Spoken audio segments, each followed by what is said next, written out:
Hello, everyone. Welcome to another episode of Punch Card Investing, where we're going to be talking about real estate today. And not just real estate investing, like you've heard, you buy a house, you buy a property and hold it. But what about real estate stocks, things tangentially related to real estate within a business that really isn't about real estate? Everything about real estate having to do with stocks or related to stocks. Talk about some of the advantages and disadvantages of different types of investing. So, yeah, we should have all that here. It's interesting, though, that our friend Karan Granani has decided not to show up for Scared. this episode. I think he heard what the topic was and knew that we've been in a pretty big beef on what type of real estate investing is best. He's more of a REIT guy. I'm less so of a REIT guy. I think when he saw the topic this week, he decided he wasn't going to be showing up. Frank, he's at a wedding, so he's excused. I'm not really sure. Karan might show up later this episode. We're expecting it, but he might be a little scared. We'll see. Before we get into the topic, Tom, why don't we show our viewers the wonderful thing that is Sharesight and give a little update on one of the holdings in the punch card portfolio we started last week. If you guys didn't hear about that, check out last week's episode for a whole breakdown on the portfolio we're tracking. We each picked one holding, so there's 5 holdings in it. And when we decide to add a new holding to the portfolio, you guys will all get to vote on which holding goes out. So we'll let you know when that happens in the future. Not doing it this week, but again, stay tuned. So have at it, Tom. What do you got?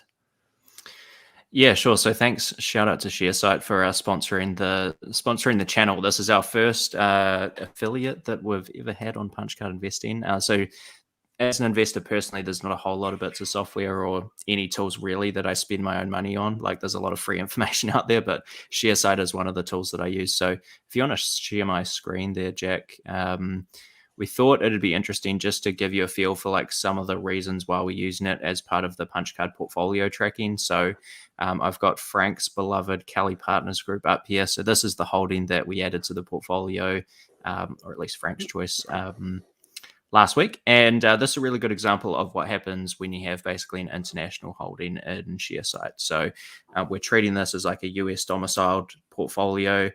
I don't know why we didn't make it a Cayman Islands domiciled portfolio, but maybe we'll do that one day. And this basically shows everything in US dollars. So it's tracking capital gains, dividends, which we haven't had yet. It's only been a week for KPG, and currency gains and losses as well, which is particularly important if you're investing internationally. So yeah, that's one of the main things I like about Sharesight, particularly being a New Zealand investor and earning all my money in New Zealand dollars and investing a big chunk of it in the US. So if you want to check out Sharesight, there's a free version you can use forever. Just go sharesight.com/punchcardinvesting. And if you use that link and upgrade to one of the paid subscriptions, that'll get you 4 months free off of an annual subscription as well. And if we were in the Cayman Islands, the Cayman dollar is pegged to the US dollar, so it probably wouldn't make much of a difference for for how they very different tax reports though. Yes, that's definitely true. So thank you, Sharesight, and thank you, Tom, for pointing out a feature. I think we'll point out a few features every now and then, and also checking on our portfolio to see what's going on there, because that'll be fun to see which holdings pull out ahead, which ones drop, which ones rise again, because you never know what happens in the short term or medium term. It's a long game, but we'll keep tabs every now and then. Shall we dive into real estate? And I think I actually want to flip this on Brad, because I know you in your past life were more of a real estate guy. You were doing wholesaling, as opposed to what you're doing now, which is stock investing, cloning, and a very different sort of approach to real estate, or to investing in general. Why don't we all go over like our backgrounds in real estate? Sure. I guess that might be a good way to start. And also while we wait for Karan to maybe show up. He's not. I heard Karan's in the chat, and if we talk enough smack about him, he might jump on the stream just to reply. He's in the chat. Yeah. So my background in real estate, basically, I came across Robert Kiyosaki's book, Rich Dad, Poor Dad, The Cash Flow Quadrant. He's got a number of books out. I started playing the cash flow game every month with a group of friends, which is awesome. If you guys haven't good group played of that, friends right there. Yeah, a nerdy group of friends, perhaps. But yeah, I took this training through Rich Dad Education, and there's different modules you can go through. I really zoomed in on the wholesaling aspect of real estate, and so basically, I was driving around my neighborhoods looking for houses that looked like nobody lived there, and there was this app I used where I could take a picture of the house, and it would automatically send a postcard to the owner of the house with the picture of the house on the postcard. So that, I thought that was a pretty clever way to get people's attention, not just this, letter that's obviously printed out 1,000 times over, but it's clear that I've been to the property. So actually, the way I got my only wholesale deal, which was like a $10,000 wholesale fee that I collected, I went to the county courthouse and I was digging through, what was it exactly? There was some record where maybe it was delinquent taxes or something like that, where I could sift through and I could find like the heir to the property. Contacted the heir and went through this whole process and ended up working with a guy who was a home investor, which is like We Buy Ugly Houses, right? That's the big kind of home buyer franchise in the US. And just struck a deal with him for 10 grand. It was like a 3-plex in Oakland. So I haven't done anything multifamily wise, or retail or, office. There's a lot of different ways to get involved in real estate, but realized fairly quickly, I'm not an extrovert. And in order to really win at the wholesaling game and probably real estate in general, you've got to, be social. Essentially, you've got to be into networking and enjoy spending time with people.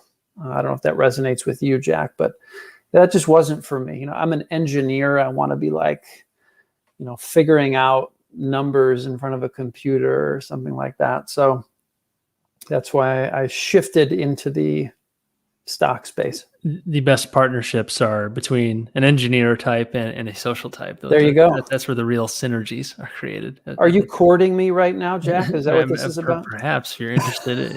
I can leave you guys alone if you want. I can go. Shall we get a breakout room? We'll find it. We'll find a use for you too, Tom. I promise. Okay. Maybe our SPAC that we put together can actually. And I've just put together a real estate fund. No need for a SPAC. Let's just go straight for it. So you did you experimented and successfully got a wholesale deal, which I think puts you in the 1% of spent wholesalers. more than 10 grand on marketing, so I wouldn't say I succeeded. You were in the trenches, though. I was. Like, man, you were. Really, I was in the trenches. You went for it. I didn't want to give up, but I found something better. So yeah, it's working out. So, and then do you own any real estate now outside of stocks, of course? Not at the moment, although probably in the next year or so, I have plans to own a home. Yeah. Would that be in the next state you go to? Yeah, probably in North Carolina. Much more affordable than yes. the Bay Area. And less smoky. Yes, that too. Yeah. Good stuff. Yeah. Tom, I know you're on a house hunt too, or right. maybe more immediate than Brad right now. Mm-hmm. Yeah, well, that's kind of a bit on hold at the moment. So the only investment in real estate I've ever had is Seritage, which is obviously a REIT, and I'm sure we've got questions about that already. So we'll get to Seritage for sure. So yeah, I've never owned property personally outside of public markets, but yeah, trying to buy a first home at the moment, it's very tough because I'm currently still in lockdown, so that doesn't make open homes particularly easy to get to. So on hold a little bit, but yeah, hopefully we'll get that one across the line soon. Good deal. Cool. I think Karan has some pretty significant real estate experience. Like he was managing, I think he was managing like a family property or something pretty recently, and they just sold off a property or something, and that's why he doesn't like realtors or anymore, or real estate agents. I would love to get his thoughts. Was that the epicenter of your beef with Quran, the whole real estate agent yes. thing? My very huge beef with Quran, my dry aged beef was Wagyu A5. yeah. We he recently went through an experience, and it was a poor experience because it sounds like he had a bad agent or something like that. Because that's the thing about owning real estate directly is you have to deal with the headaches, and if you don't have other people dealing with the headaches, you're going to have to deal with them directly. And even if you have other people dealing with the headaches, sometimes those people will give you new headaches. So it's like Totally. at some point you're going to deal with something, probably much more than if you bought something like Seritage, where you're not managing anything. You buy in, you're a common shareholder. You have equity risk, sure, but you don't have the same level of risk as owning a property directly, where if it goes under, it's affecting your credit or your business's credit or whatever. So that we were just kind of he put out a hot take tweet where he was like, I have no idea why anyone would invest in real estate directly when you could just use REITs. And I was like, oh, hold on, Karan. As a real estate investor myself, let me explain. Like, sure, it's not for everyone. I'm never going to argue that. You definitely got to want to do it. But you could say that about a lot of businesses. If you're owning real estate directly, if you're starting any sort of business, you really got to want to do it and have some sort of competency or advantage that could allow you to produce outsized returns over the long term. Not saying you have to be some god tier investor, but or business owner, but you want to have something there. If you don't like doing it and you're not good at it, you're probably not going to produce great results. You can say the same thing about picking stocks. So that was kind of my central thesis, is like, you can do a lot of great things with the control you have over a business, over direct real estate investing. And that's not to say you can't do great things investing in REITs and stocks too. So, yeah, that was kind of the center of our beef. And he put out a rebuttal to it, and it was, we were polite throughout the whole thing, so I don't want people to get the wrong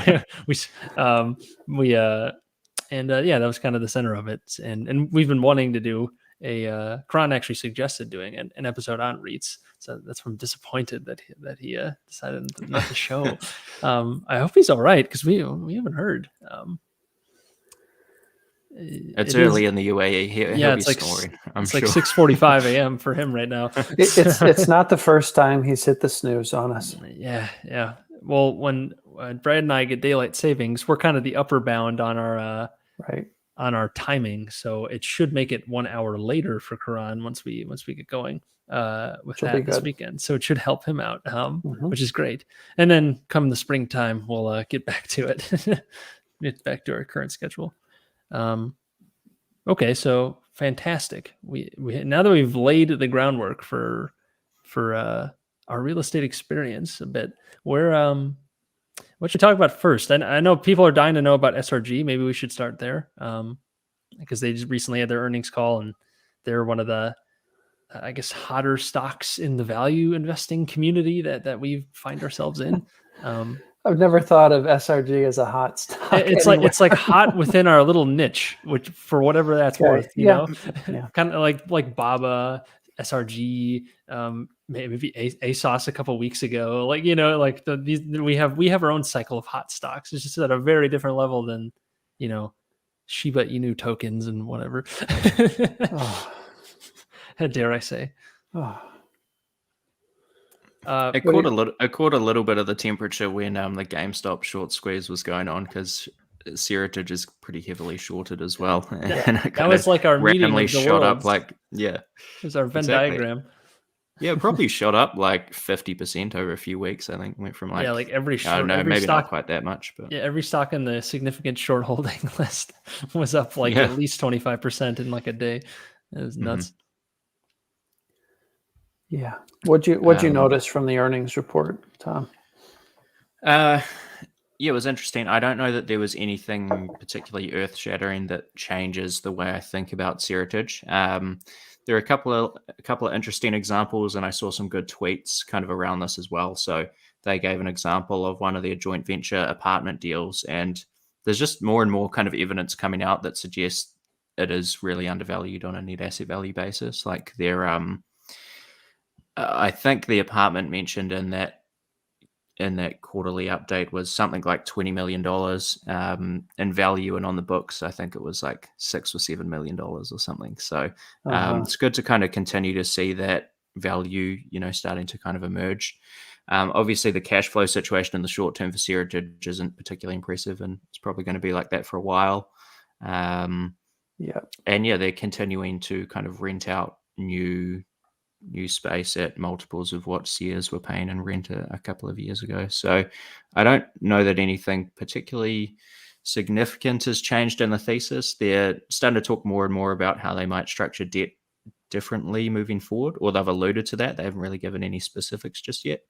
And they've been, I think, a bit more transparent just generally since Andrea Olshan has taken the reins, and she's given a bit more clarity on their intentions to maybe do some things with debt a little more intelligently moving forward, and just giving us some more clarity on how they think about the different segments of the portfolio. But I wonder, nothing if too it's crazy. really if it's transparency or just the fact that they actually know what they want to do now, or something like that. Maybe they didn't have a concrete plan before, and because they did go through that management change, so maybe there was some disagreement or something.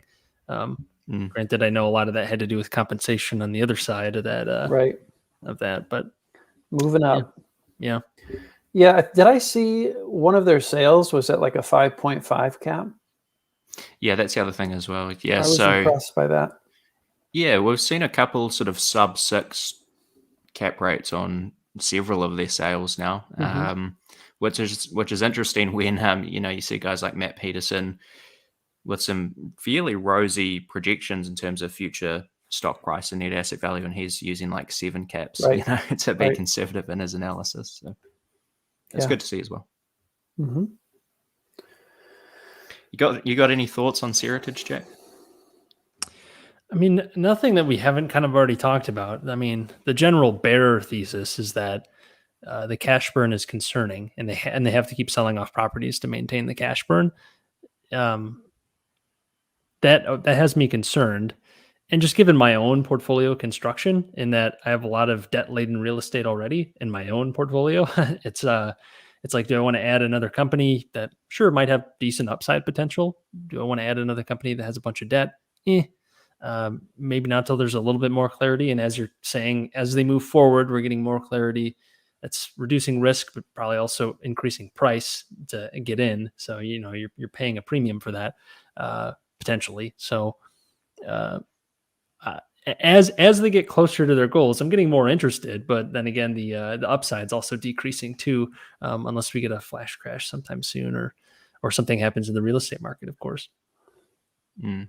Yeah, I mean, it has come back a little bit this year. It shot up a reasonable amount kind of in and around earnings, and then came down a bit. I think it's still up a little overall since even a week ago when we kind of gave it a new cost basis for the punch card portfolio. Yes. But it's hardly kind of through the roof since we first started looking at it a year or so ago. Yeah, it seems to be hovering around that like 15 range. Right now it's sitting closer to 17. But man, it got as high as 23 during that. Sounds about right. During the crazy season. Crazy season, yeah. But Seritage, in my view, is a really good example of one of the advantages of a REIT over investing in real estate privately. Like, it's obviously there's risks clearly that come with investing in something like Seritage, which has a lot of debt and is currently burning cash. But you can pick up a lot of net asset value for 50 cents on the dollar, more or less, which is a lot less efficient of a marketplace than you tend to get when you're talking to an individual who knows the value of their home pretty clearly. Right. True. I think that's one of the larger advantages of investing in a REIT. What would you say to that, Jack? I would agree there, but you can get a lot of that on the individual level too. I think one of the bigger advantages with REITs, especially with something like Seritage, is that you're getting into very high level, unique sorts of properties at this level. It's going to be very difficult to get into, $100 million properties without a fund yourself or without the scale that something like a Seritage has. So if you want to get into that sort of class A real estate very quickly, very easily, and across a very diverse portfolio too, sure, it's all retail properties pretty much right now, but they're switching out of that. But you're buying into hundreds of properties, whereas that's very hard to do at an individual level. So you get some diversification there for whatever that's worth. And also the ability to get into some usually pretty unique properties, since every piece of real estate's unique after all. And if it's not listed for sale directly and you can't afford it, you can still buy shares of the company that owns the real estate too, if you want to get access that way.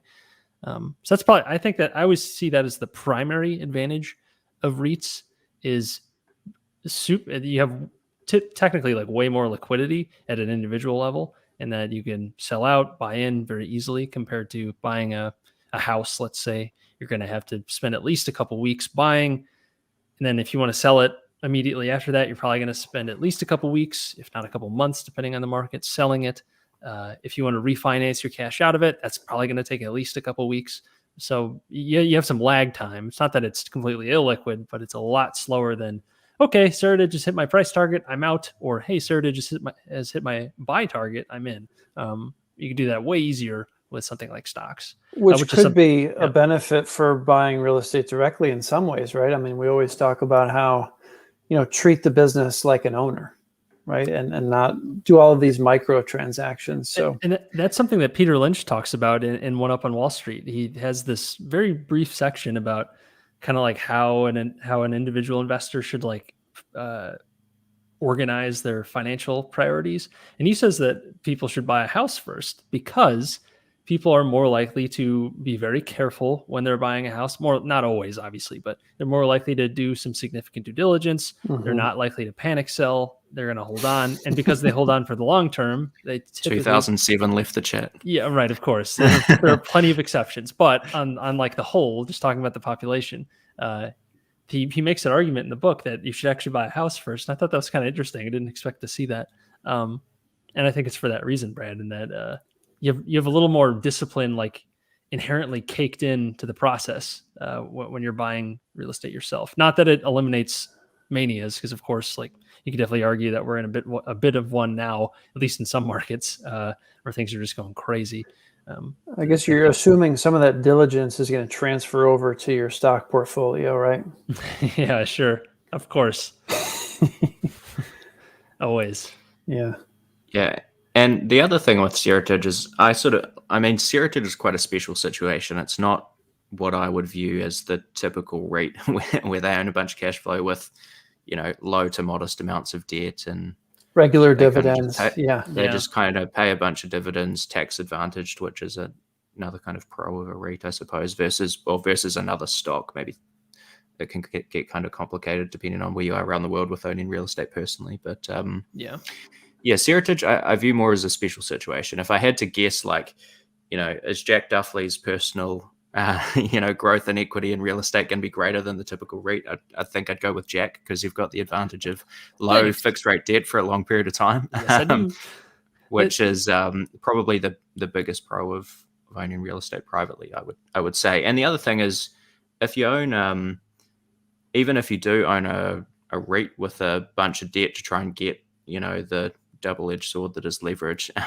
If the REIT stumbles, it's a very different situation to if you own a couple rental properties personally, because you've got your own income that you can use to, cover some short-term vacancies and that sort of stuff, which REITs don't have that capacity. I was thinking about this earlier today, actually.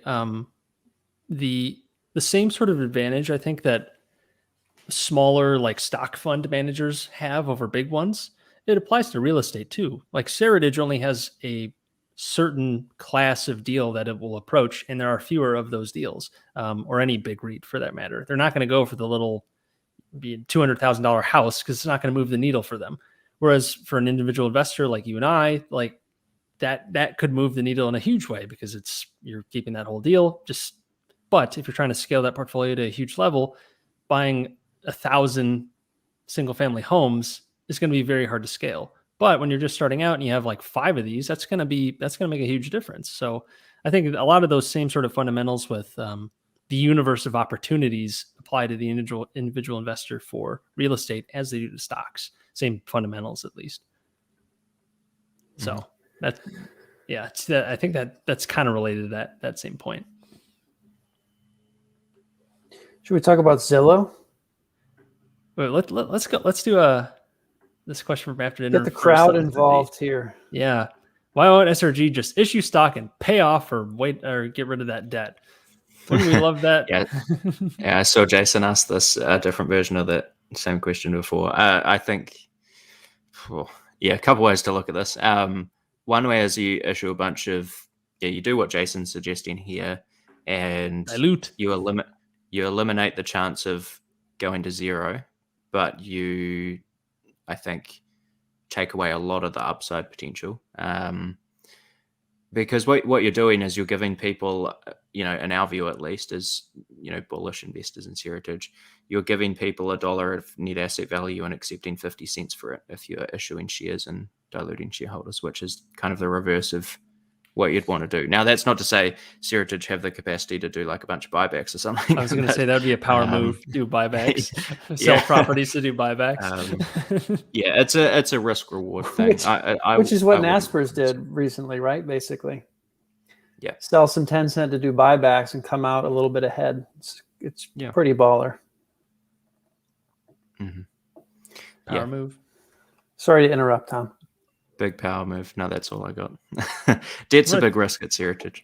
Yeah. But I don't think that's the best way to solve it. I want to check. I think there was a few SRG comments in here, and while we're on it,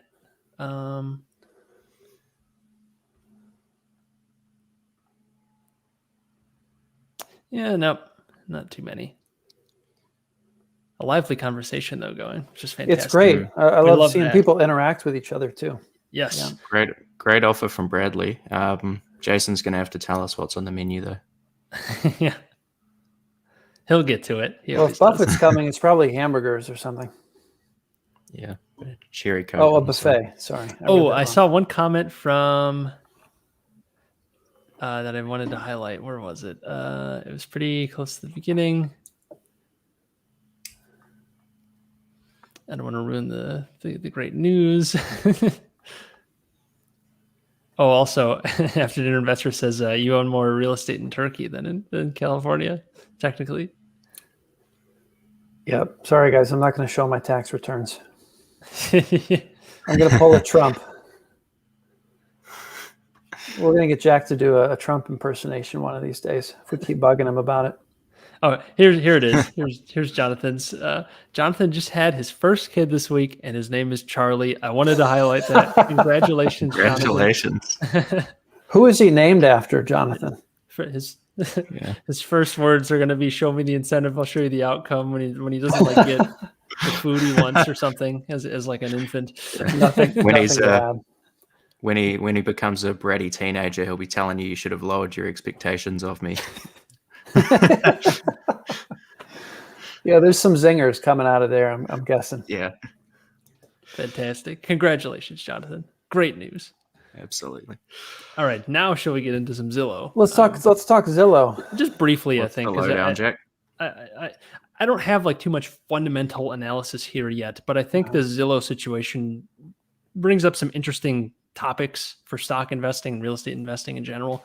For those of you who don't know, Zillow had this this iBuying program where they were almost indiscriminately just buying houses with the intent to do some minor repairs and then flip them. And they were doing this all through like algorithms, and long story short, they were way possibly go wrong, right? Yeah, they were way overpaying for like everything.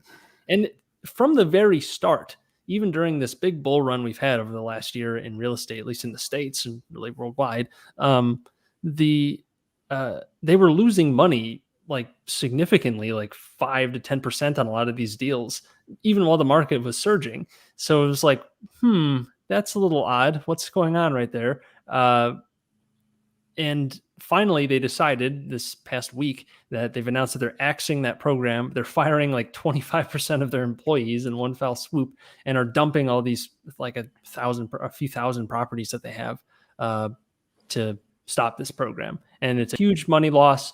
But what's most interesting about the this whole situation, besides really kind of the stupidity of letting this run for so long and expecting it to like change anytime soon, at least the way they were doing it, was the accounting that they had behind this is very concerning in that they were counting the properties that they were acquiring as revenue. So their revenue numbers skyrocketed because they were accounting these properties onto their top line revenue, but that's not really how it works, because they're switching the cash into properties. Or it's not like the properties coming in as revenue, but that's how they were accounting it. I guess they're able to do that. How are they even allowed to do that? That's crazy. And some of the other iBuyers, I think Redfin's done it. I think they all do it because everyone's chasing that top line right now with revenue. So what's probably going to happen in the coming quarter or coming quarters, plural, is you're probably going to see their top line revenue drop tremendously. And that's probably going to concern a lot of people who didn't understand what's going on here. But I mean, time will tell, of course. But that's another thing that we can learn, I think, from this situation is pay attention to the accounting especially when you see this huge run up in revenue. Ask yourself, what is this? And especially the real estate company, where it should be fairly easy to kind of identify, hey, this is a real asset. I can kind of value it vaguely. And then ask yourself questions. Why is this revenue doubling or tripling in a year with an already pretty big company? So anyways, that's kind of what's going on with Zillow. But I'm keeping an eye on it, because when the dust settles, because right now they're kind of in free fall, they dropped like 25% in the last week, but still at pretty high levels compared to their history. Compared to what their revenues are going to be. Yeah, that's the question is like, how much further are the revenues going to drop? Because they still have a decent advertising business, which is really what their initial core was. So I'd be very interested long term, or I guess medium term, to see what kind of happens over this next quarter and see how fearful people get about Zillow in general. However, we're still already in a very frothy real estate market, so we could be kind of at a top of a cycle there, and I don't know how much you'd want to overpay for something like that. But I think it's an interesting thing to watch. And also, like I said, I think there's a lot to learn there on just kind of mismanagement and being very careful in what you think you're buying. Cool. Do one of you have some background noise going on? I hear kind of like somebody's getting vacuumed. Yeah, like a vacuum. Yeah. It must be Tom. I think my computer is humming. Hang on. Let me move my microphone. It sees a mustache, Tom. I think that was it. Computer's blushing. I think that was it, Tom. I was just loading a Zillow 10K. I don't know if that really made it angry or what happened. Yeah, it's churning through all the numbers. Like, what is this? It can't load. You need a quantum computer to deal with that. Oh goodness! I tell you what I'm going to do. I'm going to turn my camera off for a second. No, you're good now. You're good. It's gone. But my microphone's over here. I'm going to have to be off screen. Okay. Just tell me if it comes back, and then I'll move my camera and get my computer way over there or something. That's the room. Just don't close Zillow, and you'll be fine. You guys have any thoughts on the Zillow situation? And it's pretty fresh news, so or any thoughts on the matter? Not on Zillow. It reminds me a little bit. I haven't followed Carvana, but so my dad went to sell a car recently, and he's really good at doing the shopping, right? Figuring out how he can get top dollar for his car. And top dollar was Carvana. They bought it from him like basically instantly. And I have to wonder if that's like how they're doing. Is it a similar business model where they're just saying, all right, we're going to buy this thing sight unseen with this algorithm, and then just kind of figure out the back end? But that's the parallel that came up as you're talking about Zillow's business model. And that's the thing about real estate is because it's not like selling phones or some product where you can just repeat it over and over and over. It's the same thing every time. Every piece of real estate's different. Even in a subdivision where every property's the same, and not every lot's going to be valued the same, because one will have some direction towards the sunset, and that's going to add value there. There's so many different factors with each individual property. That's for any piece of real estate, not just homes, the SRG properties, commercial properties, anything under the sun or not under the sun, under other buildings, is going to be have different value. And that's something that is very hard for an algorithm to pick up, because I guess you could say a lot of value in real estate is feeling, at least in the home market. Some properties just have a vibe. They're cooler. You could see the path of progress and things. And that's something that's going to be hard to just kind of calculate when there's often a lot of emotion involved, at least on the single family side, which is what this thing was trying to do. On the commercial side, it's a little bit more calculated in that it's based on the income, but still you're going to have some sort of property in there or some sort of sentiment in there, as with any investment. Good point. All right, so that's Zillow. Zillow. What about REITs in general? Do you guys, I know, Tom, you were kind of saying that SRG was, it's not your typical REIT, and I would agree with that, or at least not the way people think about REITs, and it's more about buying a cash flow stream. Here you're kind of, really, it's more trying to buy that asset value at a discount in a big way, rather than just trying to buy a dividend stream. Do you guys, were you looking at REITs prior to or since buying into SRG? Do you guys spend a lot of time in that space, or is it just kind of, was this more of like a cloning opportunity? You decided to look further and then go from there? Yep. Yeah, I see we got a comment from Jason. Is my computer still making random noise? I think my neighbor has just started mowing the lawns as well. Oh, wow. You got to buy a home, get your own lawn. Yeah, I know. Soundproof a room. I'm sorry, Brad, you go.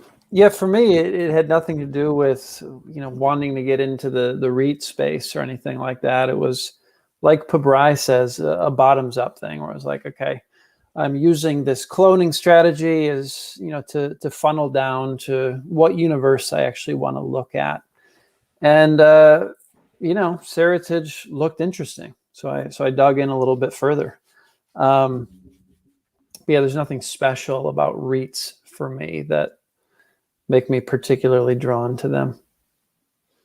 Seeing that Buffett got in 35 or 40 and it was down at 10, raised my eyebrows a little bit. Yeah. At least interested. Yeah. Yes. That's fair enough. Yeah.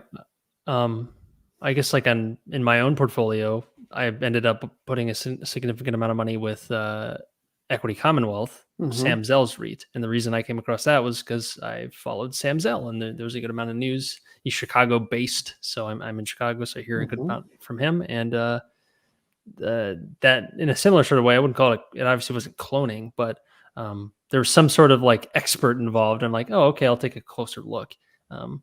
But frankly, I think it's pretty hard to have a comprehensive sort of REIT overview. If you're trying to get into a bunch of different REITs, at least highly diversified ones that have many properties, it's going to be pretty tough to really have a grasp on what they're all doing, because there's so many different properties with them. I know, Brad, you did all that due diligence a while back with Tom on looking at the properties in SRG, and that took a long time. And if you really want to get into the weeds of a REIT, you kind of got to do a bit of that. Yeah, well, it's a lot easier with Equity Commonwealth, even with FRP Holdings, right? I think they have 7 properties or something like that. But yeah, it can be weedy.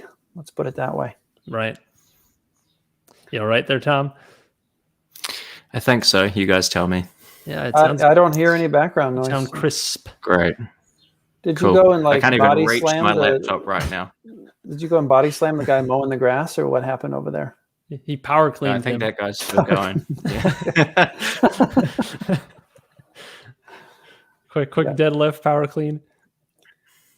I was wondering, Jack, if you've gotten more into FRP Holdings. I keep wanting to come back to it. I have all of the tabs open to go individual on the companies, but on the properties.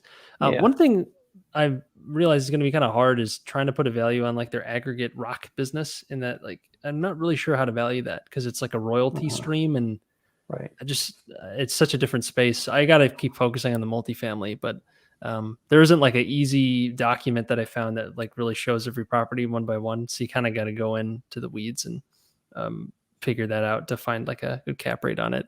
But frankly, I haven't had much cash to invest at this point anyways, because of that recent basement flood I have. I will in these coming months, now that I can start funding my stock portfolio again. That basement flood set me behind 2 months or so, which is annoying. So I imagine your house is on stilts now for some reason. No, it had nothing to do with the foundation. It was just there's a broken sewer pipe, and then it came in through the window. It was just ugh, what a What a crappy situation. No pun intended. Tom, I wanted to lob one over to you because we both follow Phil Town. Have you looked at Armada Hoffler at all? I know Phil Town is big on that one. Not even for 30 seconds. Was there something in there that you were like, okay, this is an easy pass, or was it just not interesting? Yeah, I forget now because it's been a while since I first saw that show up. It was probably, I'm guessing it was probably one of those ones that I looked at some initial metrics and just discarded it. Yeah. But I don't know. I have heard a few rumors, or maybe I had comments on a video or something when I did like a full Phil Town portfolio overview, that he may have some family actually at Armada Hoffler. So presumably that helps him to be very familiar with their portfolio. That's right. Yeah, I think his sister's husband or something like that is what I picked up on. Yeah, uncle's brother's cousin-in-law. But so yeah, one of those strings. Yeah. Cool. Hey, I've gone through some of these comments. Yeah, let's get into it. Tom owns more Sears parking lots than anyone in New Zealand. Probably. Well, apparently. Well, I mean, I've talked to a couple of Kiwis that own Seritage, so I've got some competition. And you got to have the scale at this point. You got in earlier, right? Well, if you listen to some Monash talks, apparently he's got New Zealand investors in his fund. So, I'd imagine if you're investing in Monash's fund, you've got a larger portfolio than me. You got to be top 1%. They own more Seritage than I do. Top 1% of our population, absolutely. But you gotta be. I'm sure I'm in the top 100, but I don't know. Here's a good take from what is that? Romanstes? Romanstes is what I call him, but I'm just making that up. So. I've seen him around the chat, and I think he's commented on quite a few things. So appreciate the support as always. But he says, I think private real estate is time heavy, but you make 15 to 20% per annum consistently. If it's probably leveraged, really. If you're already rich, it's better to be on stocks, but real estate is good for cash trap grinders, at least in the US, where you have a lot of leverage options. But I think that's a pretty fair characterization. If you play your cards right and you're careful with leverage. And it does seem that once you get to a certain point, it's just a lot easier to fire and forget a big diverse stock portfolio. You just keep feeding money into that rather than buying a bunch of individual properties, or you pass it off to someone else running a fund of real estate properties or something like that, maybe a REIT. You can kind of say that about a lot of investing. Someone will have a niche. They'll make a lot of money in that niche, and then they'll de-niche and diversify a bit into broader holdings as their universe of opportunities shrinks. What do you think? Yeah, go ahead, Jack, Tom. A question for you. I mean, I can definitely see that argument when you're very leveraged and you're maybe just getting started in real estate investing. I mean, if you think about 40-year-old Jack or 50-year-old Jack, are you viewing that you've got a portfolio with very little debt, like you've paid it down a lot and those return on equities kind of shrink over time? Or do you see yourself trying to stay fairly leveraged and like constantly pulling out equity to do other stuff? Well, at the beginning, I'd envisioned doing quite a bit of cash out, but I think the whole advantage to real estate leveraged, at least, is eventually you have paid off properties that you bought with almost nothing at the start. So your return on investment is humongous, but yeah, your return on equity will shrink. It would kind of depend on what fork in the road I take. If I go more of the fund route and start doing that sort of thing, managing other people's money, I'm not too sure if I want to do that. I got to build up quite a bit of a track history first, I would think. But I do envision having certainly less debt than I do now on like a ratio basis. And starting to get some of the fruits of that labor of holding on to these properties for a while, having them paid off. And then you have this basically not unlimited, but this unrestricted cash flow stream. And then you can live off that and do whatever you want with it. Do charity work. You could re-leverage it, I guess. That you could always re-leverage it. It's kind of how I always think of it. If you decide you need the money, it's just, you have options once you get those properties paid off. In the same way that if you have a highly leveraged anything. Eventually, once it gets paid down, then you all of a sudden have a lot more options, a lot more flexibility. I assume it's easier to get a loan for a property you already own outright, right? I mean, yeah. Depends on what you're buying, because the U.S. likes to hand out a lot of loans, but I wouldn't say it's much easier. Right. But yeah, Okay. typically it's going to be. You also have just way less time constraints when you own the property outright. It's not like you have to close in 2 weeks and go through all the stressful process. Usually, yeah, you have some more flexibility in getting different loans. Yeah. Yeah. I would definitely look to deleverage quite a bit as I age, and just let the debt pay down do its work. Mm-hmm. Cool. Let's see. Should we? Hey, did we get a super chat? It's not showing up here, but I see it in my. Oh, boom! Oh, there it goes. You have a fast internet or something, Brad. I do. You're real close to Silicon Valley, so that's probably it. I'm tapping into Silicon Valley. Thank you, Pravesh. Appreciate it. Hasn't he? Thank you. He's a repeat super chatter. Yeah, well, he's a baller. He's in the Hall of Fame right now. Yeah. Thank you. He probably invests in Pabri's fund as well. Yeah, probably. I'm going through some of these. Hey, Jack. Jack, can you pull that recent one up from Jason? Can you tell us what does Seritage need to do? teach them how to get a better. I mean, frankly, we're paying Uncle Buffett 7% or something. I'm going to say that's a pretty good loan given their situation and given who it is. I would what would they do differently? Because personally, I would not lend on empty retail. Well, it was also in 2015, right, when the loan was originated. Yes. I don't know what the environment was. Well, that's when it was spun out. When Seritage was rates spun were out. still very low at that point, so it's probably 7% for like kind of a commercial type loan on a lower credit company. That sounds about right. Vacant retail properties. Yeah. I'd say vacant. Given who it is and that it's Buffett, he owns a stake in the company too. You're probably going to get favorable. Like we've talked about it before. They'd probably be pretty flexible if it really came down to it. So I don't know how much better if I suddenly had all control and I was some baller. Not saying I am, but that's not too bad given their situation. And now once they stabilize a bit more, yeah, you definitely are going to want to get rid of that. Probably get closer down to 5%. If you have some dream loan, maybe below 4 right now, just because how crazy rates are, but unlikely to get much below 5% right now on a 25 or 30-year amortization schedule on like a 5-year term, something like that. Probably be like a best case scenario for the mortgages I'd envision them getting. Mm-hmm. Or maybe they issue those shares and pay off all the debt, like Jason was saying earlier. Yeah, I wonder if I don't know. I wonder if they could do something interesting with preferred stock or something. I was just pulling up the current SRG preferred. I mean, they pay 7% on that as well. Yeah. That would be interesting. I wonder how easy that is to do, though, once you're already kind of rolling. A lot of REITs I'm trying to think. Sorry, Jake, go ahead. I was just going to say a lot of REITs do have preferred shares. I think way more than a lot of other types of companies.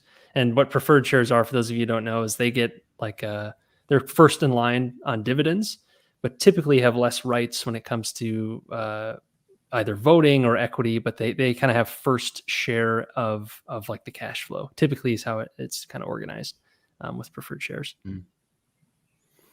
Yeah, I can't pull it up, but I know John Malone and who was it, Greg Maffei at Curate, and I think we had a question about Curate earlier in the chat. They've issued some super low rate debt due in like 2040 or something stupid. Like I would love to see Seritage do that. You got to be. I just don't know how possible it is. It's probably very unlikely given the sector they're in and the situation they're in.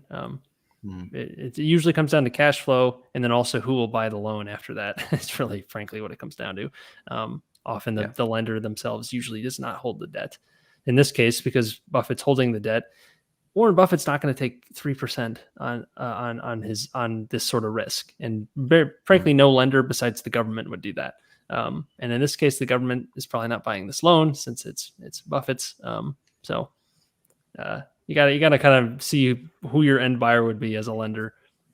Yeah, we need to send them Brad's spreadsheet. Yeah, we do. Look at the value here. It's in an Excel file. It must be true. Did I see that Qrate issued a special dividend that would put it at like 12% of the stock price? I haven't checked the numbers, but I think they have. Yeah. So a Qrate? Yeah. Wow. Yeah, Qrate. Yeah, Qrate. So Qrate paid a monster special dividend a little over a year ago and issued some preferred stock as well. I want to say they paid out like 2/3 of their equity, and we're all of a sudden like leveraged 5-1 or something. Super chat in euros. Is that our first euros? I think so. I didn't know you could do that. You can do it in any currency. Would you sell SRG if ever? Turkish lira. Punt this to you guys. I do not own SRG. So would you sell SRG if ever? Yeah. Go ahead, Tom. Oh no, let's answer the super chat question first. No, that's what we're doing. That is the question. Oh, sorry, I was on a tangent. I would probably sell SRG if it just rocketed to net asset value more or less in the short term. Longer term, once we get more certainty on what cash flows on a fully developed portfolio might look like, you'd have to rethink it at that point. But that's where I'm sort of currently at with it. My goodness. Sponge is in Ireland and it's 3 a.m. Thank you for your participation and for the super chat. It's wild. Yeah. Can we have a competition to get the most obscure currency in the super chat? Oh gosh. Hopefully it doesn't throw off the taxes. We need to put that into Sharesight. Figure it out for us. What did I get? The other day I got like 15 Philippine dollars and I was like, $15. Holy smokes. And it was less than $15, but oh well. I was like, well, that's cool. Hey, right? Literally anything is absolutely super amazing. Absolutely. You need some Great British pounds in the chat. That is a strong currency. Something strong. We're gonna get some Indian rupees up in here pretty soon. Movember. Do we want to give a shout out for Movember, Tom? Oh yeah, there they are. Go. That's what I'm talking about. Malaysian we're getting different currencies. Aaron, Thank you man. Aaron. Can someone pull up how much that is? I got no clue. I think I worked it out before. Thank you, Aaron. It might be like $3, $3 US or something. Yeah, $3.50. There you go. Nice. Fantastic. Thank you. Awesome. That's stuff. even more New Zealand dollars. Oh man. Yeah, it is. What was the question? You guys can do a super chats in Bitcoin as well. We do accept Bitcoin. Yeah, only whole Bitcoins though. None of this fractional stuff. No. Yeah. All right, where were we? Yeah, someone, Brad, Tom, do you ask a question? Yeah, the tangent I was going to go off on was around Qrate. I was going to say is SC in the chat because I'm pretty sure he's in Qrate, and he said $1.25 special to the common stock. Yeah. No, I remember it was Movember. Tell them about Movember, Tom. Yes. So we've got a team of 12 YouTubers. We all shaved down 6 days ago my time. So this is what I've been able to come up with in 6 days, and we're all growing some glorious moustaches in order to raise money for the Movember Foundation during the month of November. So if you don't know already, Movember is a foundation. It was started by a couple of Australians. There's actually a great Google talk if you want to go and hear the story of Movember. So it's basically, long story short, there were two mates that were discussing like fashion things that had gone out of fashion and had never come back, and the moustache was one of them. So they said it'd be a bit of, and this was all over a couple of beers, and they said let's grow a moustache just to kind of bring it back. And I think they got 30 guys together and started lots of conversations. They didn't raise any money; it was just kind of a fun thing to do. And then it's turned into one of the biggest foundations in the world for donating money to the two male-only cancers, so prostate cancer and testicular cancer. And they also raise money for men's mental health and suicide prevention. So I did it solo last year, raised a little under 2,000 New Zealand dollars, and yeah, we've got 12 of us together this year. So Brad is on the team. We couldn't quite convince Jack to stop shaving, but maybe next year. I participated, not in the shaving, but yeah, Jack. I funded. Yes, actually, yes, appreciate that, Jack. So yeah, I think we're roughly at about $1,500 already between the 12 of us, only 6 days in. So yeah, off to a strong start, and we're going to be doing weekly live streams every weekend on my channel with the team. So we've split the 12 of us into like 2 groups. We've kind of got the Southern Hemisphere and all the rest, sort of the 2 groups. So first one of those will be tomorrow afternoon on my channel, New Zealand time. Great stuff. So after this stream, go check out Tom's channel if you haven't already. He's got his links there to hop on and donate if you haven't already. Tom, just a personal question. You don't have to answer it, but is the Movember cause, is that personal in any way to you in terms of having experience with people in the family or things like that? Mm-hmm. Yeah, it's not, to be honest. I mean, I've known sort of friends of friends that have lost their lives, far sooner than they should have, and that sort of thing. But for me, it was about, I feel like YouTube has given so much to me, so I wanted to find a way to give back to something, meaningful. So awesome. That's why I got started with it. Cool. Thanks. I remember when you launched it last year with the, I'll never forget this. This you did like a Monish Pabrai series, and one of them, you're probably halfway through the month, you're like, I ran up to someone on the street ran up to me and asked, "Oh my goodness, are you Monish Pabrai?" And I had to tell him no. It was so good. Yeah, I may have made that up. Maybe. I always remember that one. But I love that you kept it going for this year though, and it's compounding. I love it. You got absolutely. Next well, we year got the stock compounder himself in the team. What do you expect, Jack? You have no choice but to compound. So next year you'll be 30 plus, we'll say, just to keep it conservative. That'll be fun. Maybe I'll join. Maybe. Yeah, of course. Let's get a couple more questions in before we wrap up. Let's pull this one from After Dinner Investor that's near the bottom here. So I actually don't think Monish Pabrai bought Naspers. It's nuanced. I think he bought Prosus instead. But given the way he talked about Tencent recently, I mean, he seems more bullish on Tencent than he does on Alibaba. He actually said that in his talk, that he thinks, Tencent is just a better business than Alibaba. How big do you think his Naspers position is? So I'll swap out Prosus for that. Maybe on the order of what his Alibaba position is. Could be a full position. I'm not sure, like a 10% bet. But again, that's all speculation. What do you think about that, Tom? He's got to own something. We know it's not Tencent because it's not in a 13F. So I'm pretty convinced the way he's talking about it, it's either. Well, it could be Tencent through Hong Kong, right? Yeah, but he bought Alibaba straight up in the US. But that's not OTC like Tencent. Yeah, true. But sure, there's got to be enough trading volume for him to get into that, though, right? Or I'm not sure. I haven't looked at that. Are OTC stocks listed in 13Fs? Yes, they are. Okay. Yeah. I don't know. I mean, I know Matt Peterson owns Naspers, and he does very deep work on all his positions. So I'd be interested to get his thoughts on maybe why he's in Naspers as opposed to Prosus or just buying Tencent. Maybe you'll get a chance to talk to him soon. Yeah, I'm not giving anything away, but maybe. And I know Jason has actually done some initial digging, and he seemed to think Naspers was cheaper, but maybe more complicated. I don't know. And then you've got the whole thing of it makes up a huge percentage of the South African stock index, and there's various reasons related to that why fund managers are never going to put enough cash towards that to maybe close the gap between the current price and net asset value. But I don't know.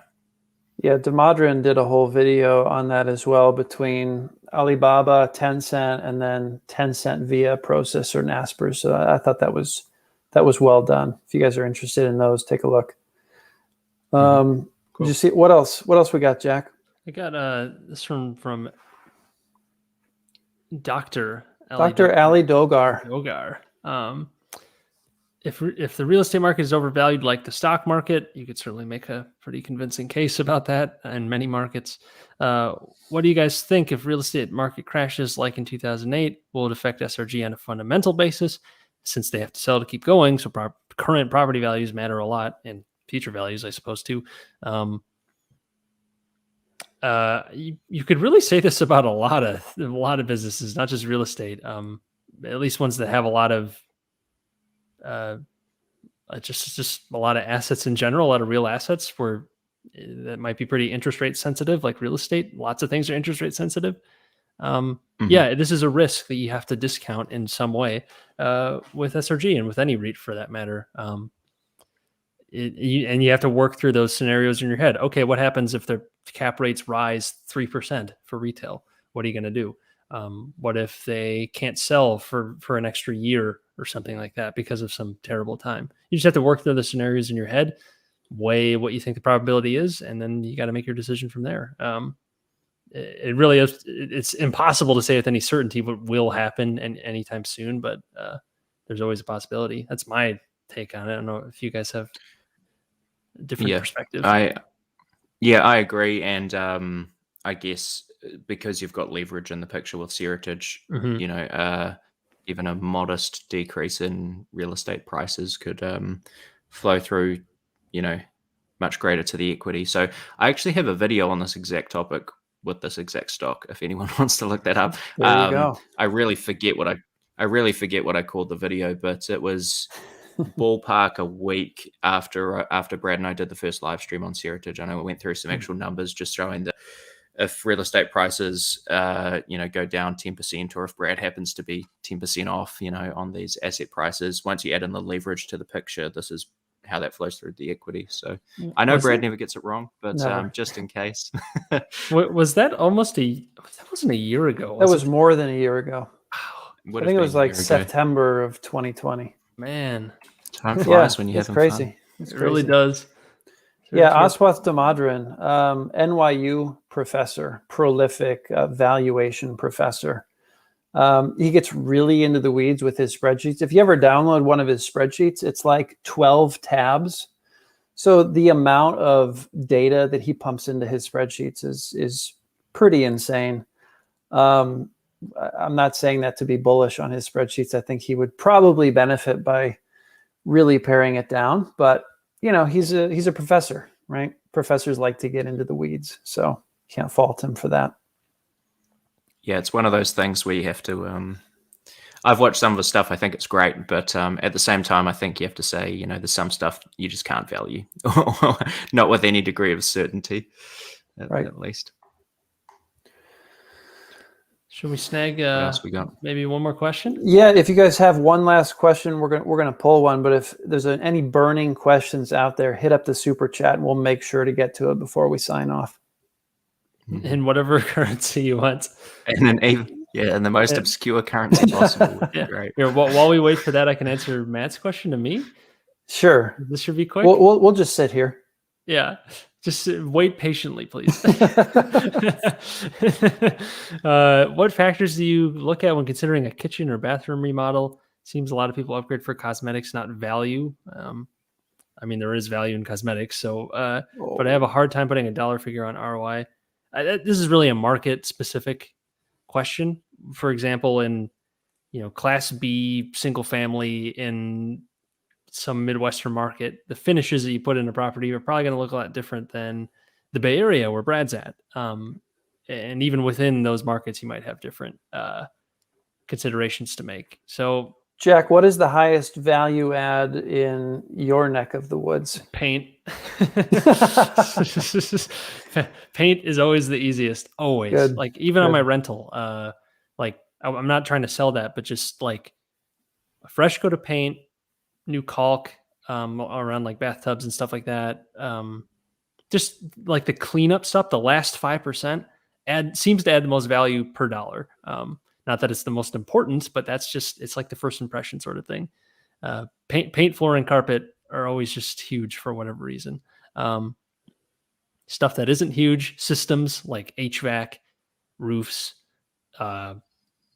plumbing, as I just went through. If it ain't broke, don't fix it. Kind of thing like that. So I just spent 10 grand fixing or really $5,000 fixing the sewer pipe.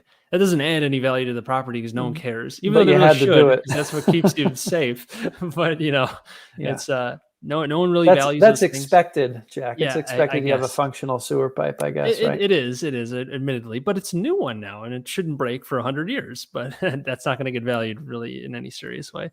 But you should pitch that next time you sell it. Hey, look at this new sewer pipe. New sewer pipe. Water ran through the whole basement, but it's fixed. Don't worry. Replaced all the flooring. So yeah, good question though. It is more of a market dependent thing, but generally the more cosmetic, ironically, it should be less important, but it almost adds to oh my goodness. There he is. What? Oh my God. Before the buzzer. Oh, this is goodness. amazing. Wow. Karan, we're just wrapping up. If anyone has a question for Karan, why don't we throw it to him? So he can get his question. Let's get Karan some airtime. What's that? Yeah. So Karan, we were talking about REITs. You should have heard what Jack was saying about you. Oh my gosh. I'll rewatch this too. Yeah, I may have dishonored your family. I thought we out the beast. It's I got a little caught up with kind of the situation between us. The emotions ran high. Now we'll click the like button. We got one for Karan. It just came in. Yeah. Why EQC? Jack, why EQC? Oh, because Jack was right to me. I've been talking all day, Karan. No, but I think you were the first one to talk about it, and then Brad found it, and then he shared the link. Well, I wonder if the thesis is changing a little bit, if they're trying to wind up. I don't know how serious that is, but the main thesis, or at least my initial one, was one, you have a great capital allocator in Sam Zell, which is probably close to number one, number two consideration. But then when at least at current prices, in my own analysis, I think that you're getting 4 office properties at a pretty steep discount plus a giant pile of cash. So it's really kind of an asset play on a much smaller scale than something like a Seritage growth properties, because it just has such different risk factors. That's that's my main thesis there. They were about to merge with Monmouth Real Estate. That didn't go through.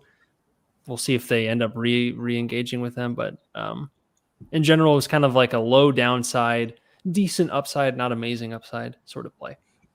Yeah, for me, it's a cash equivalent, pretty much. Yeah. So that's I think 15% of the portfolio is in it. So, and they keep doing share buybacks, so that'll give you a better return than just keeping it in short-term bonds. Yeah. Yeah. Assuming they don't just wind up and throw the cash right back at you, which could happen. Even if they do, I think they'll return around $27, $28 per share, and our cost base is around 25, 26. Yeah, isn't it? That sounds about right. So still, you get a decent return over 2 years. Unless they dish out a bunch of money to preferred shareholders first or something, which would be a shame. But they can only do so much. Yeah. Guys, this isn't real estate related, but do you guys want to talk Curate for a little bit? We've got a few comments going on. I'm not sure if you guys are familiar with the Curate situation at all, but it's a pretty serious capital return. Yeah, I mean, it's a very interesting situation because it's the business. We really don't know what the timeline's going to look like, but the business is super chat. The business is a fans. You can clone Karan over on eToro if you're not in the US at least. And he's got his portfolio published there. He does updates on the monthly at least. So if you like Karan, what he's got to show, go for it. Thank you, Sandeep. Thank you, Sandeep. Thank you. What did you clone? Just out of curiosity. You keep going, Tom. Yeah. Had to be GME. A little late to the game there. Well, none of you listened. I'm happy at least Sandeep did. Oh, he's in the. Anyone who He says doesn't he's in know, the I paid U.S. GME to each and every single person here, like way back, like in August. He did everything, and he's in the U.S., so he had to do it manually. So Oh, nice. Okay. Sandeep, where in the U.S. are you? And then Tom, keep going with your spiel on Curate. Yeah. So Curate, they've got a few things under the hood, but the main asset is QVC. Oh, And we know there's, and The we home know. shopping So I talked network. about this. I talked about this a little bit on the special situations episode. So yeah. I mean, we kind of know like that shopping is moving online, and QVC is probably a dying business over the very long term. But you've got a couple of kind of superstar managers at the helm doing some really interesting stuff, like just returning a lot of capital to shareholders. I think they gave about 45% of your money back a little over a year ago in a combination of a massive special dividend and some preferred stock. Super chat again for Quran only. Correct. We're just throwing dollar bills at Quran. Trying to do a dance. Unfortunately, we don't have any way to issue dividends directly to punch carders. So yeah, we are. We don't have special dividends. We don't have preferred shares. We are split 20% each way. Thank you, Jason. Yeah.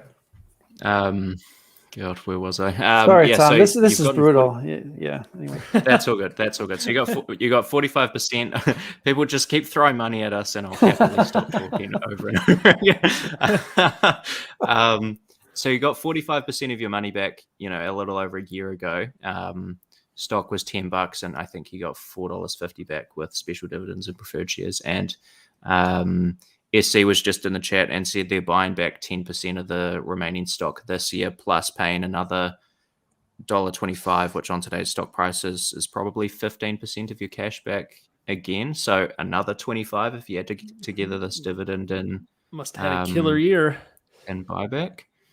Well, the interesting thing is they're really not. Like it's a stable business, and I think their numbers are down slightly on 2020 because everyone was inside, obviously watching QVC in 2020. But they're just like religiously giving money back to shareholders in a business that's probably going to die eventually. So it's kind of like how much cash can they give you back, and how quickly can they do it, and how long is this asset going to last? Is it a cigar butt type framework? Is it a shitco? In a way. Absolutely, yeah. Goodness. I'm sorry, was I not supposed to say that, Jack? No, it's all right. Why am I the police here? Am I the police? Yeah, you run the show, Jack. No one was watching QVC. Might be true. Some people. Actually, so yeah. I used to manage a company called 1-800-GOT-JUNK in Wisconsin, and you know we got a hoarder property. You at said one you point. managed? Yeah, 1-800-GOT-JUNK. Like how does it work? Is it like a franchise? Yeah, it's a franchise. The location in Madison, Wisconsin. That's pretty neat. And we got called out to this property, a hoarder property. And, you know, walking through this apartment, it's like the parting of the Red Sea, right? So there's a little walkway and things are piled up. You can't see the walls. And there's just like QVC stuff everywhere, like a QVC addict. And it just...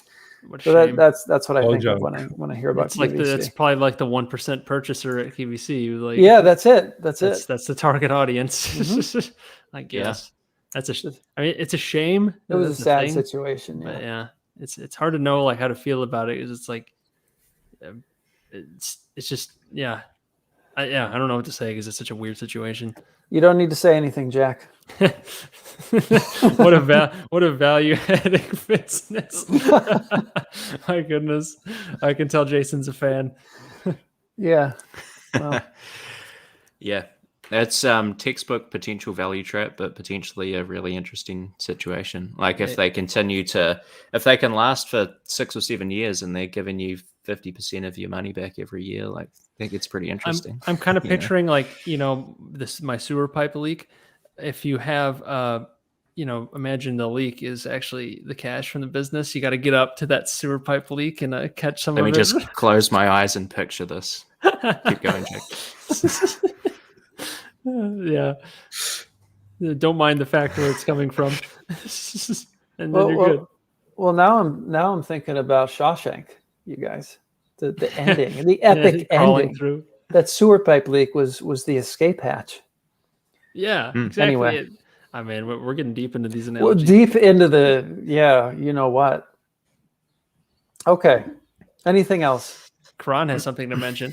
Yeah. So Tom, did you mention the Movember? Yes, he cause that did. we're doing? Absolutely. Right. I did, So yes. I've got the merch store with the punch card brew glass and everything. So all the proceeds from the merch store are going to be going to the cause for this entire month. This month. So- Okay. Step aside, Doc Shauna. Movember is here. So how do I open it up here? Do I just share the screen? If I want Yeah, to show share screen, then I could post it. Okay. It's in Jack, the is it possible comments. you just open it? Would you be Oh able yeah, to I open guess I it? could. You did share the link. Because got a lot of tabs. Yeah, I got it coming. And boom. Wow. That Look is at that classy. crisp. So you can buy anything, and the profits all go towards the cause that Tom has started. Here's my demo. Punch card brew. It There looks it is. just like it does Where's in your the brew, picture. Jack? Are you loaded right now? Yeah, that crisp water. Only the finest. The finest water. I like how we have the compound 26. Yeah, that is a sexy looking license plate right there. Is that licensed from Brad? No, Karan made it just different enough that he can get away with that. Gonna He's a come cloner. after A him? few months before. He's a cloner. Yeah. Oh goodness. Yeah, just say that in your copyright dispute. That's right. What? I'm a cloner. I was just cloning. All the cool kids are doing it. Does that have much power in court, Jack? Can we get your professional opinion on that? I gotta get into some intellectual property.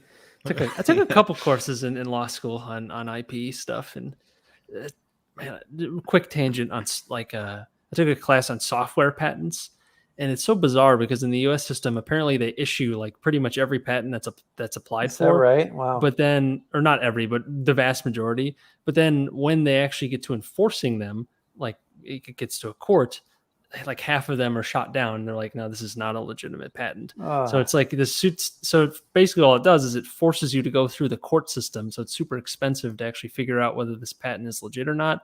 So that's why you hear about like patent trolls and those types of people who like just sue everyone in sight for these frivolous patents, but the patents were issued even though they really shouldn't have. So it's a very Did the strange lawyer system. set up that system, Jack? Oh yeah, it's It's pretty a whole yucky. business, isn't it? It's one of those weird situations where it's like you're granting monopolies to people to encourage innovation, but it's like, what's the balancing act that you got to do? But yeah, we could talk for a while on that, but not very stock or punch cardy related. Yeah. Interesting. Well, there's lots of quirks that make your skin crawl sometimes in the man-made legal system. Yeah. Well, I appreciate the gesture, Karan. That's very kind. Yes, thank you, Karan. And there will not be any copyright claims, I would hope. So well, we should all get those shirts. Send us, if someone buys some stuff, send us pictures. Send any of us pictures. We'll post them on our community absolutely. page. Yeah, repost. We all need those shirts that say "Don't sue me, bro." Like meet Kevin. And you're like me, Kevin. Can we clone that? I'm sure we could. Do we want to clone that? Like, Is that trademark? Anyway, all right, Or just guys, cloning. All right, yeah. Shall we wrap it up? let's wrap it. Give us take us out, Jack. Go check out Tom's Movember page. Go check out the Teespring shop that is in the description below. Both will be going to the same cause, so you might as well get some stuff while you're at it. And also, while you're down by the description, we have our Discord in there, so check that out if you haven't already. I think many of you in the chat are in it already, so happy to see that we're getting a nice critical mass of our audience in the Discord. So check that out. Subscribe, obviously, if you haven't already. Do a new video every single week, and hit that like button before you leave because that helps the channel out a ton. And that's pretty much all I got. So until next time, everyone, take care.